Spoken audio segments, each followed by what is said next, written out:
दर्शक बंधु कली जुगरे भाई बो देढ़शुर को छुअंती नहीं कहीं श्रीक्षेत्र में दुई भाई सहित महालक्ष्मी कहीं पूजा पाती नहीं रथ यात्रा लक्ष्मी नारायण कली को किए समाधान करती तेरे दर्शक बंधु आसतु आज वीडियो रे ए विषय देखिबा आमे जानिछे माता लक्ष्मी प्रभु श्री जगन्नाथ को विवाह करिसेंती।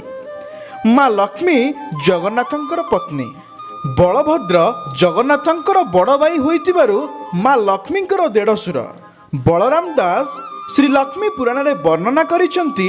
कमलिनी कहउचंती तुलसी ब्राह्मणी देढ़शुर मोर जे अटंती हलपाणी कली जुगरे मानव समाज पाई प्रत्येक बड़ भाई सान भाई पत्नीर देढ़शुर अटंती। देढ़शुर को छुईबा पाई बारण रहिछि। एही प्रसंग बलराम दास लक्ष्मी पुराण रे कहिसेंती माँ महालक्ष्मी बलभद्र को छुईबे नहीं। बड़ देउल रे देढ़शुर बलभद्र अवस्थान करिथिबारु माँ महालक्ष्मी मंदिर बड़ देउलर अनति दूर रे रही अछि। किंतु प्रश्न उठे कहीं भाई बहु देढ़शुर को छुईबा पाई बारण करा जाइछि। एही प्रसंग त्रेतेय जुगर प्रभु श्रीरामंक अवतार को नहीं संयुक्त कहानी अटे। रामायण रे वर्णित लक्ष्मण चरित्र सेवा और आशीर्वादर प्रतीक। निद्रा देवी को आयत्त करी भाई श्रीराम भाउज माँ सीता को रात्र समय सुरक्षा प्रदान करुथिबा त्यागी लक्ष्मण थिले शेष नागंक अवतार। वनवास अवधि काल रे लक्ष्मण माँ सीता पाखे पाखे रहुथिले मध्य से केबे भाउज सीता मुख को दर्शन करि नथिले, सीता को छुई नथिले। बड़ भाउज को इष्ट देवीर सम्मान देई 14 वर्ष वनवास जीवन अतिबाहित करथिले। माता सीता अग्नि परीक्षा समय रे बड़ भाई श्रीराम को लक्ष्मण कहिथिले मु जदि बड़ भाई होइतांती ए अनाह्य आदेश विरुद्ध रे अस्त्र धरिबा को पछई नथांती।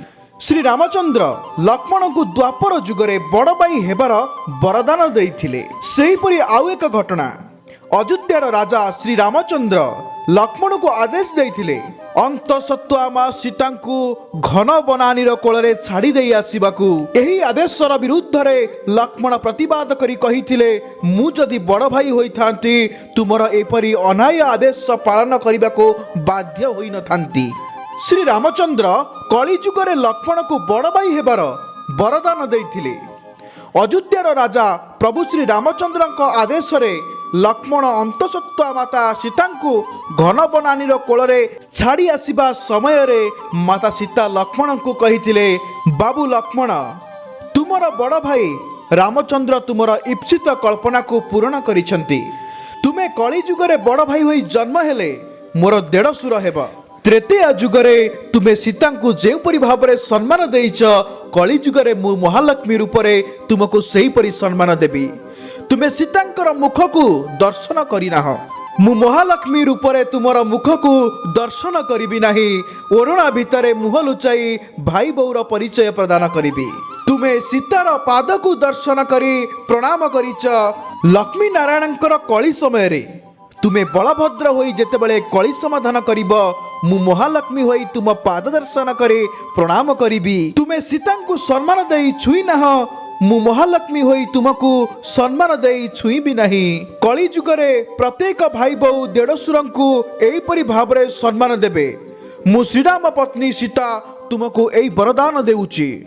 त्रेतेय जुगरे माँ सीता ठाकुराणी लक्ष्मण को देइथिबा एही वरदान कली जुगर परंपरा होई वंदनीय भातृत्वर जयगान करुअछि। देढ़शुर को सम्मान देबा भाई बौर कर्तव्य। एही परंपरा को अक्षुण्ण रखिबा पई प्रत्येक भाई बहु ओरणा भितरे मुह लुचेई देढ़शुर को सम्मान देइताए। माँ महालक्ष्मी आदर्श रे अनुप्राणित समस्त नारी सामाजिक श्रृंखला रे बंदिनी होई देढ़शुर को छुअंती नहीं। तेबे दर्शक बंधु आज प्रसंग रे आज वीडियो रे आपण माने जानि पारिले भाई बहु देढ़शुर को छुअंती नहीं कहीं। जदि आपण को ए वीडियोटी भल लागि थाए गोटे लाइक कर दियंतु एवं एही परि वीडियो आगामी दिन रे देखिबा पई आपण को प्रिय चैनल को एबे सब्सक्राइब करी बेल आइकन क्लिक कर दियंतु। रखुछु आज रे वीडियो को पुन देखाबे एक सुंदर वीडियो सहित सेति पर्यंत विदाई दियंतु। जय जगन्नाथ जय हिंद धन्यवाद दर्शक बंधु।